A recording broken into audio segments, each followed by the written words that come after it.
भाग 2 अध्याय 49। अपनी सेना को तबाह होते हुए देखकर घमंडी तारकासुर स्वयं अपने विशाल रथ पर सवार होकर कुमार कार्तिकेय के सामने आया। उसने एक छोटे बालक को सेना का नेतृत्व करते हुए देखकर फिर से उपहास करने का प्रयास किया, पर कार्तिकेय जी का तेज देखकर उसका डर बढ़ता ही गया। तारकासुर और कुमार कार्तिकेय के बीच ऐसा भयंकर युद्ध शुरू हुआ जिसे देखकर आकाश में खड़े देवता और ऋषि मुनि भी कांपने लगे। तारकासुर ने एक के बाद एक कई मायावी और विषक्त अस्त्र चलाए। कुमार कार्तिकेय ने बड़ी ही चतुराई और समझदारी से अपने तीरों के द्वारा उसके सभी अस्त्रों को रास्ते में ही काट दिया।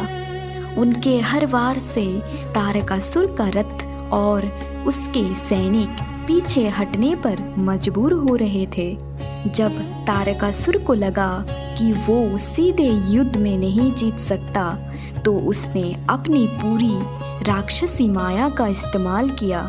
चारों ओर अंधेरा छा गया और भयंकर पत्थरों की वर्षा होने लगी। उसने एक अत्यंत शक्तिशाली रूप धारण करके कार्तिकेय जी पर प्रचंड आक्रमण किया। इस बार से एक क्षण के लिए चारों ओर सन्नाटा छा गया।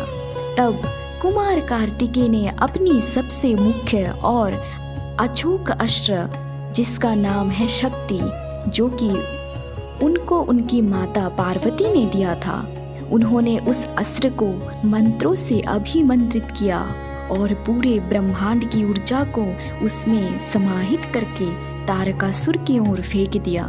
वो शक्ति अस्त्र करोड़ों बिजलियों की गर्जन के साथ आगे बढ़ा।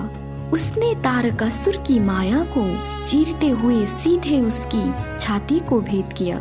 तारकासुर विशाल पर्वत की तरह धरती पर गिर पड़ा और उसके प्राण पखेरु उड़ गए। उसके गिरते ही उसकी मायावी सेना भी भाग गए। तारकासुर के मरते ही सृष्टि पर लगाया हुआ डर का बादल छट गया।